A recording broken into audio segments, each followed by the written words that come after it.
Subscribe to our YouTube channel and press the bell icon to get the latest updates.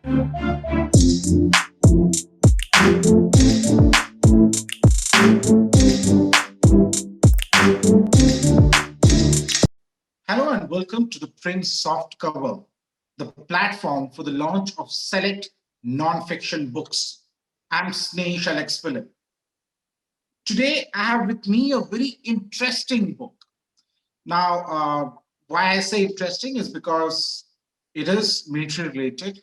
It is actually set in World War II, but it's also a story of love.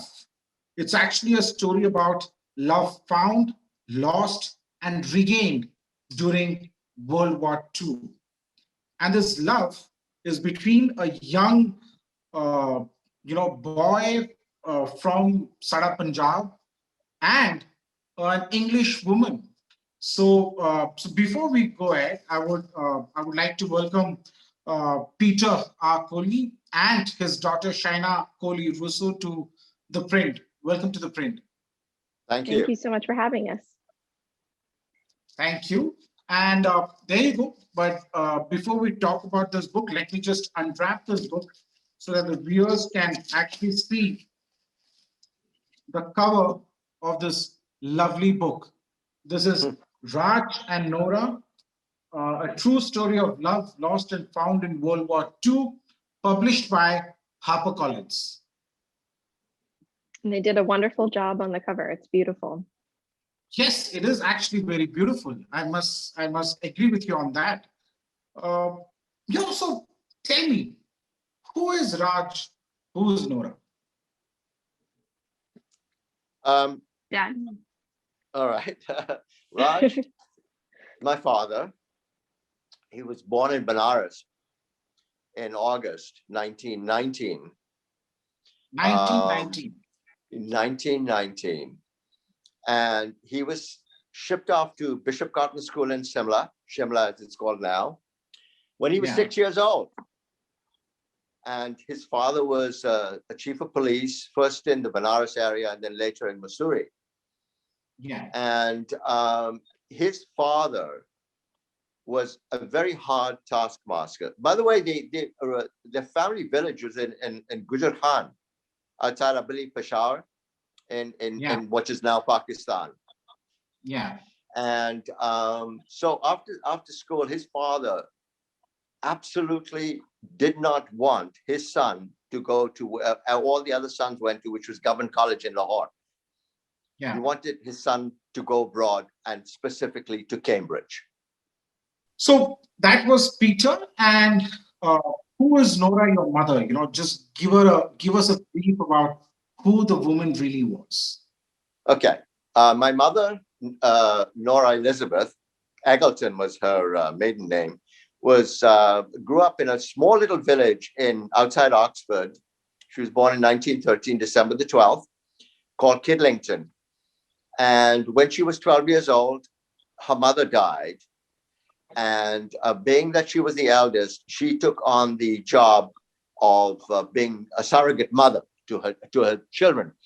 So she was a very talented pianist. In fact, she was going to go to the Royal College of Music, but then she had to give up her ambition of becoming a concert pianist and stayed in the local area and wanted to be a nurse, and went to the Radcliffe in Oxford to be a nurse, so she could stay home until the youngest of her siblings, Betty, reached maturity, and then she went to London, to St. Mary's in London.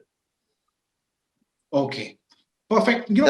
This, as you mentioned, that your great grandfather wanted your father to go to Cambridge, and he did. This book really brings out his journey to London. The father's tip of eating well and eating right and eating everything for that matter. Yeah. And eventually, your father retired as a brigadier of the Indian Army. Correct. So he went to Cambridge, and how did he end up, with the army?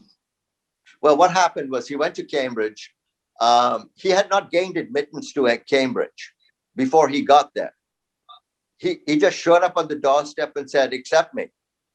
And I don't want to give the story away, but they did accept him.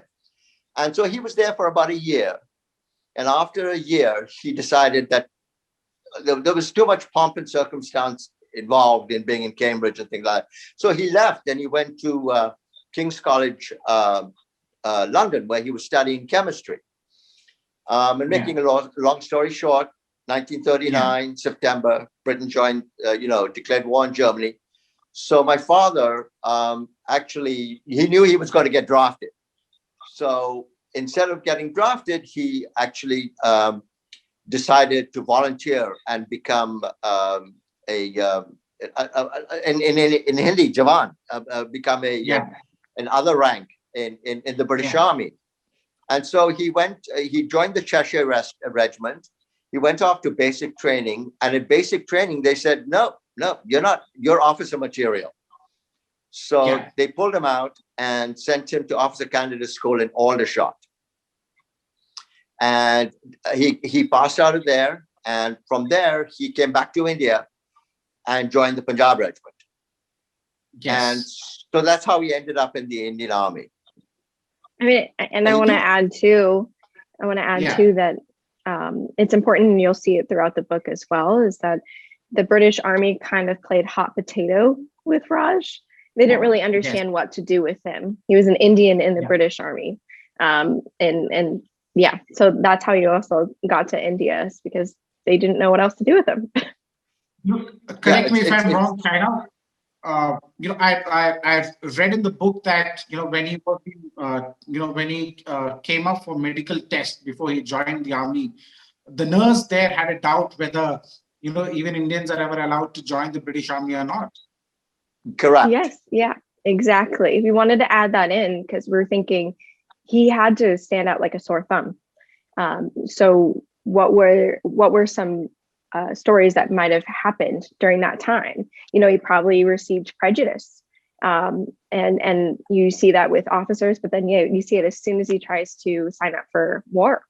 That the nurse says, I don't think he's even fit for this. So exactly. So, but Raj did see a lot of action. The fact that he was highly respected by his men. And it's also, Raj also has, there were very unique things about Raj in this book that really brings out. I would call him Brigadier Raj because he retired as the Brigadier. He once, first, he got into Cambridge without having really, gone through the formalities of appearing for exams, sitting down for exams. He just walked to the Cambridge University and managed to get in. The second is the fact that he as an officer of the Indian Army got himself demoted.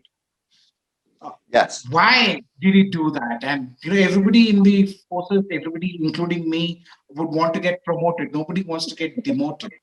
And that shows a lot of what Raj was really about. So if you could tell our viewers, why did he want to get himself demoted? Well, the reason he wanted to get himself demoted is because he felt it was the only way for him to stay with his troops, because he had been told by his colonel that the regimental center back in Jhelum wanted a company commander rank officer. And there had been a recent proclamation by the British Army that all company commanders must be major. My father was a captain, which would meant that he would have to be promoted to a major. And the colonel did not want to do that. He didn't think he had enough experience, to be honest with you. But what's really interesting is that one of my father's best friends, who ended up being a colonel, Colonel Charles Bolter, at that time was a major. He had won an MC, was a very, very big supporter of my father, and really thought the reason that this was being done was because my father was Indian. And but anyway, so what my father decided, he said to the colonel, he said, so if you demote me to a lieutenant, I can't be sent back. He said, no, lieutenants can't be sent back. He said, then demote me. He said, why would you want to do that? He said, I want to stay here with my men. I belong here with my men. So they demoted him. Exactly. So he could stay. Exactly. Yeah.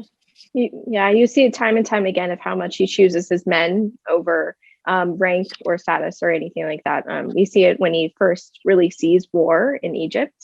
Before he goes on to a more luxurious job within the military, he says, no, I want to stay with my men. It's not fair that they get to see battle and I'm not there with them.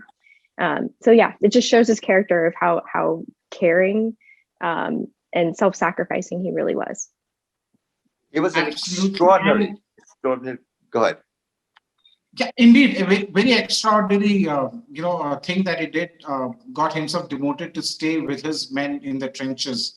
Another unique thing which really caught me about, Brigadier Kohli during the World War I. He was an officer. He was in World War II. Yeah. But not carry any firearm. Why is that so? I'm sorry, I didn't hear the question. Try again. I was saying he was in World War II. There was fighting happening all around. But however, he was not carrying his firearm ever. He never carried it. At a later point, he was asked to do so. No. Why? He didn't. I never knew this. And then one day my son, who was a captain in the US Marine Corps, he was a fighter pilot. He said, ask Grandpa what kind of weapon he carried in battle. So I asked him, he said, nothing. So I said, you never carried a gun? So my son, Danny, was just shocked. I was shocked too. He said, no, I have 100 people around me. If something happened, they'll protect me. So all he carried was a stick. And it was unheard of. And that's why the colonel called him in and reprimanded him and then gave him a gun. And he said, yeah, finally I wore a gun, but they didn't tell me I had to use it. So he never used it.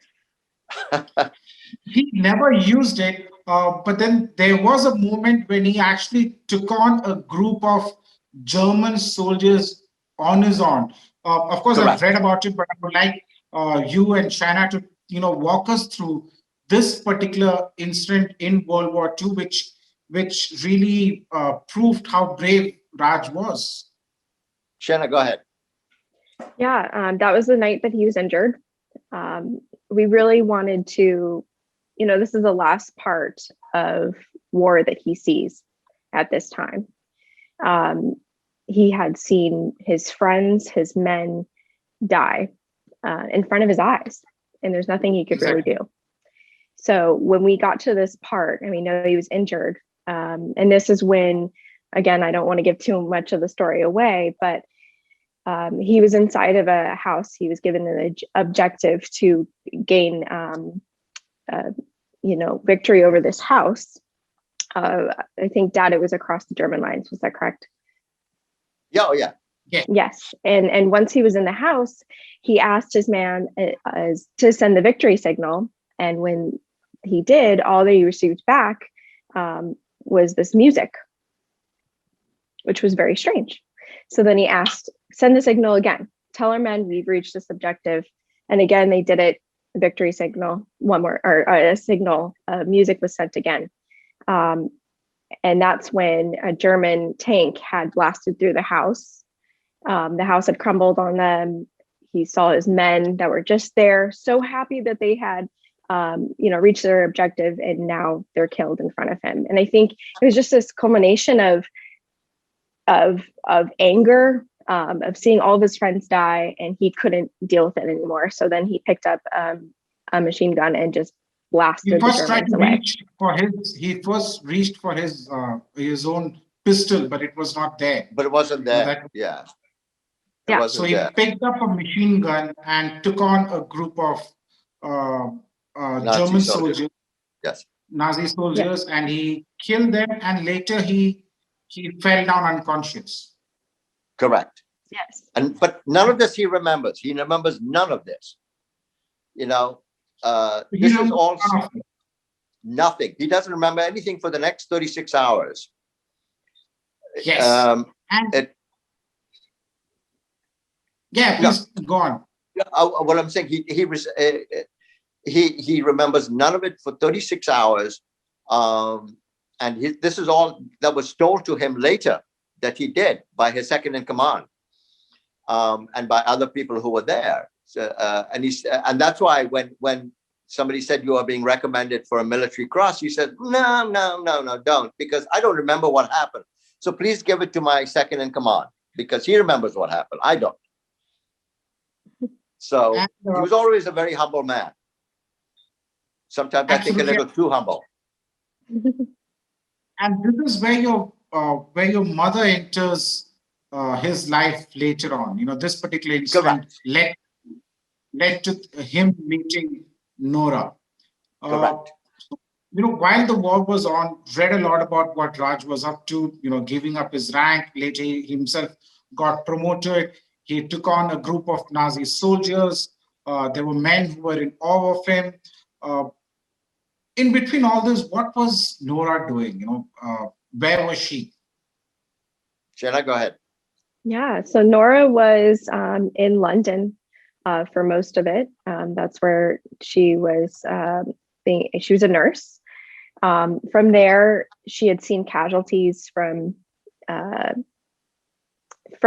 the bombings that had happened in London, and she realized that her efforts would be more of needed on the front lines, and so she volunteered, and so she got sent off to a hospital ship that was in the Mediterranean, and went to Italy and would take on casualties onto the ship, and she would be the nurse there. And they then docked and went to a hospital in Rome, and that's where she met my Naples. I mean, in Naples. I'm sorry, in Naples. She went to Rome later, but she met my grandfather in Naples. But she saw her fair share of war as well. There was another hospital ship that was nearby at one point that was bombed, and she had jumped into the water to save people as well. She was a nurse, and of course she's caring for people, and she's on quote unquote behind, in safe lines, if you will. But she saw the craziness and the destruction of war. We talk a lot about how she dealt with that emotionally as well, of how much it hurt her to, her best friend's husband died, how she dealt with that, and just seeing, people that she doesn't know just die in her arms.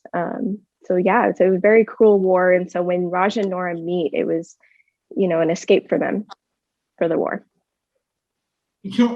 That's true. It was love at first sight, literally for both Raj and Nora. Of course, we've know about Raj, but viewers, there's this incident which really brings out what Nora was all about.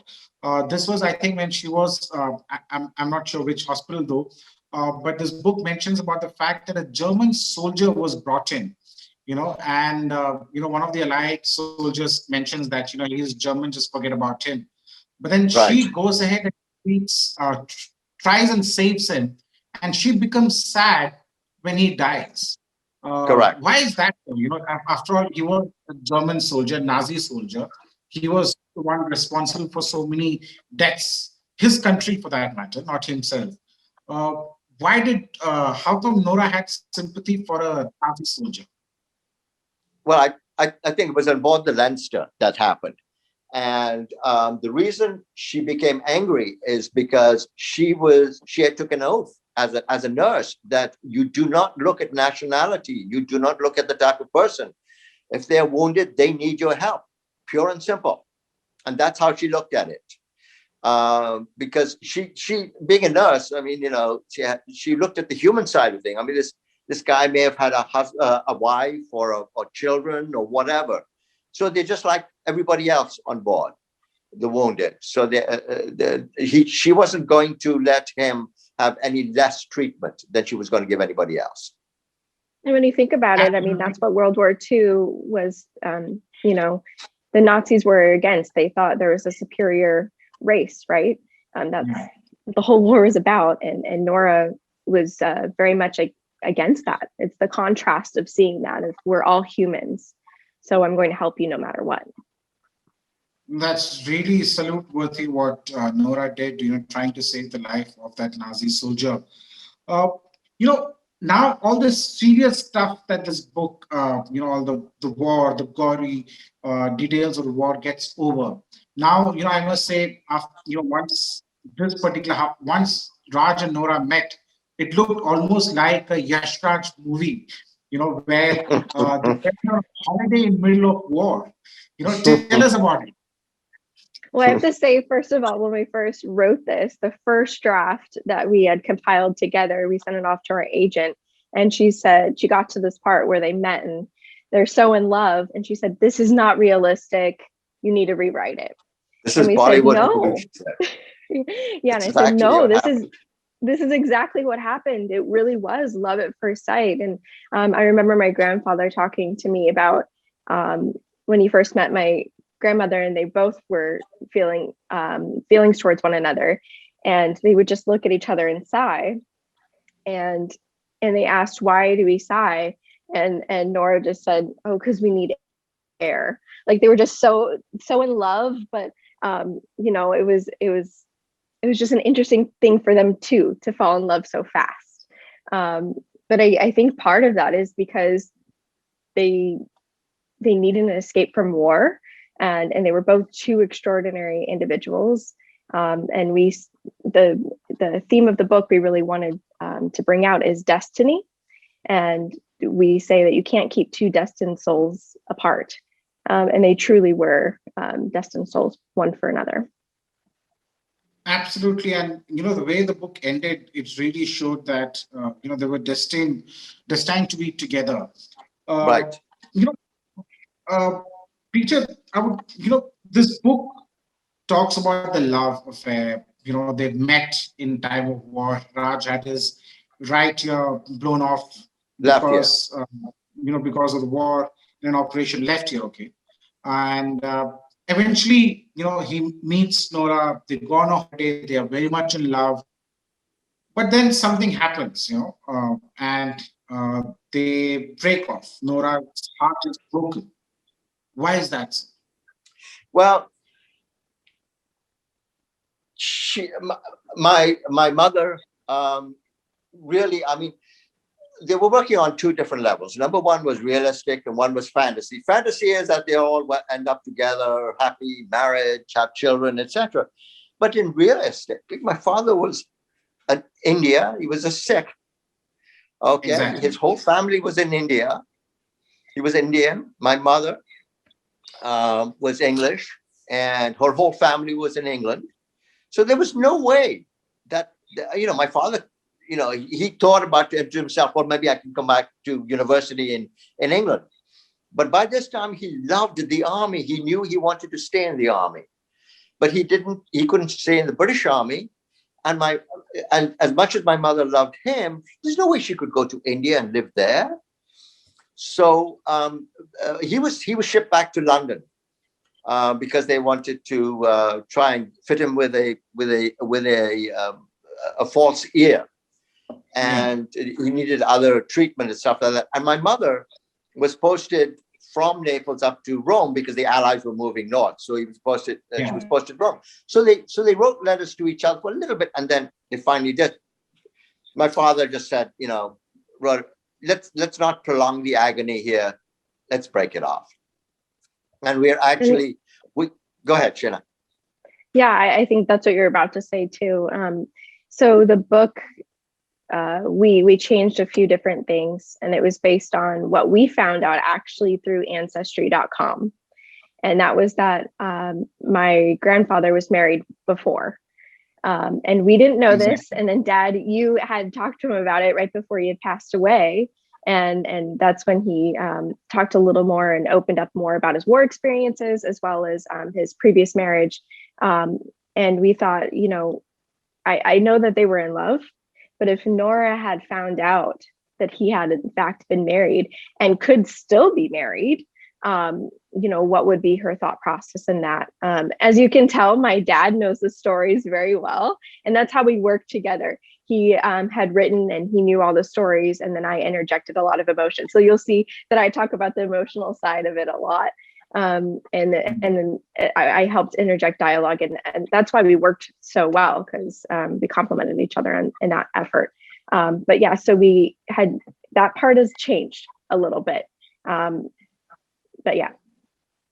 So you found out about his earlier marriage, and his earlier marriage, I would not really call it a marriage, but a legal wedding that took place. He had just passed out. He was still in college. Still in college, yeah. Met with this girl, got married, but then the war happened, and the girl actually never informed that she was already married, right? Correct. Yes. Correct. Her name was Esther Hoey. Yes. And that's what we found out on Ancestry.com. And when I found that out, I was shocked when I saw that. I approached my father about that. And, the one thing my father never did was talk about his fighting experience. To him, life did not start until he met my mother.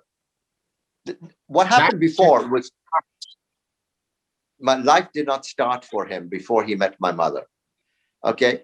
He would spend hours talking about my mother.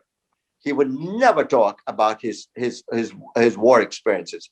So when I first started writing the book about 20 years ago, it's been on my computer for about 20 years. It's very difficult writing about your father or your parents, very difficult. When finally my daughter Shaina said, no, we're going to finish the book. We're going to do the book. So I said, okay, fine. So when I asked him on occasions, and we went back to India quite often, and when I asked him about certain things, his retort to us was, "Oh, that was so long ago." So what we decided to do, we started to fill in some stuff on our own in the book, okay, because he wouldn't talk about it. But in January of 2019, I went back to his house in Balaganj, Florence Cottage, and it was just he and I for 2 weeks, from the time we woke up to the time we went to sleep. And I decided to ask him about it all. And he opened up about everything. And then when I came back to the US, we had to rewrite the book because what he told us was better than what we had made up. It was better. But this woman was, it wasn't a legal marriage because she was still married. Exactly. And that's one of the reasons that propelled him into the army, to get away from it. Yeah. And I have to say that before we had, before my dad had gone and talked to my grandfather, a lot of the stuff that we had gained information from was historical accounts, other memoirs. My dad had found a memoir from the sister in charge of who was on the hospital ship, the same as my grandmother. And of course, Ancestry.com and other historical websites. And that's where we got a lot of it. There was also a book about the Punjab regiment that Raj was a part of during World War II. Yes. So that's, so a lot of it is, we said that we had made up, but it was a lot of stuff that we had to go and research. And then that's when it was so interesting when my dad had talked to my grandfather and he finally opened up about things. And then we inserted those stories into the book. So this was a book that was at work for the last, you said it took 20 years. Yes. 20 years ago is when you had this idea of this book. Well, no, it was actually on my computer in an incomplete form. And so then when Shaina asked me to send it to her, I did. And she said, well, Dad, this is not a book. This is a documentary. So we've got to make this into a narrative. And that's when things changed, when Shaina got involved in it. If it wasn't for Shaina, this book would still be on my computer right now. She was the driving force behind this. Yeah. We were perfectly complementary. Finally getting it into a book.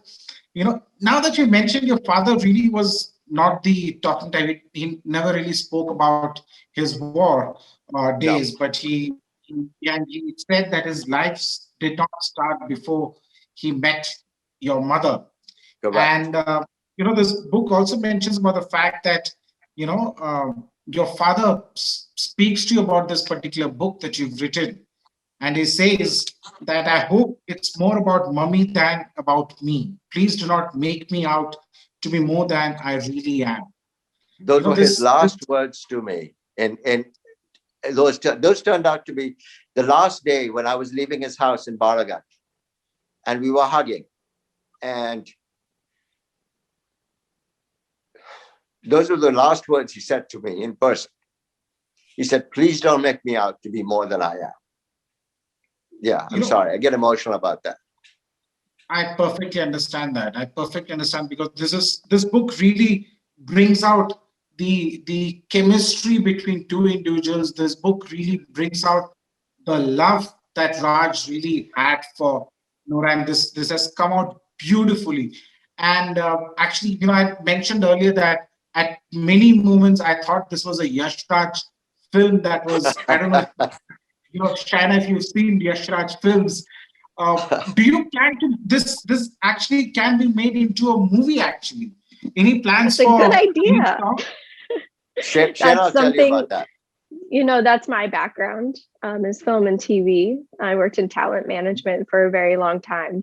That's where I would love for this book to go.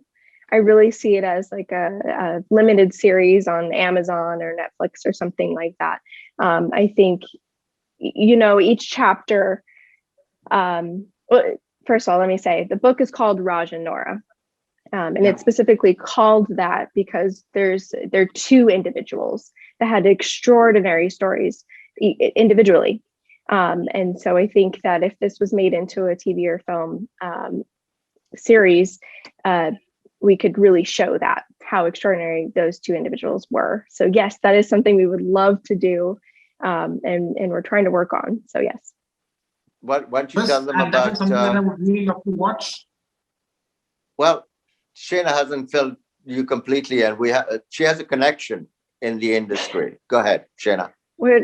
I will keep that under wraps for now, but okay. Yes, we have hopes. We have high hopes. Well, I'm looking forward to a limited series on, let's say, Netflix, Amazon, anywhere on this book, because this is actually a very beautiful book. And I was telling Shaina before we started that when the book was first given to me, I read up on military, I write on defense and security issues. I was very puzzled because this was a love story. As I went through the book, I just realized how interesting this book really is. So thank you, Peter. Thank you, Shaina, for this lovely book. And readers, I must say that if you're interested in a little bit of history, if you're interested in World War I, and if you're interested in catching up on a true love story between an Indian officer, a man born in Banaras, a Sikh, a Sardar, actually, and how he found his true love, Nora, who was actually an English nurse in the UK. Do get your hand on this book, Raj and Norah by Harper Collins. Thank you so much, Shaina and Peter. Thank you.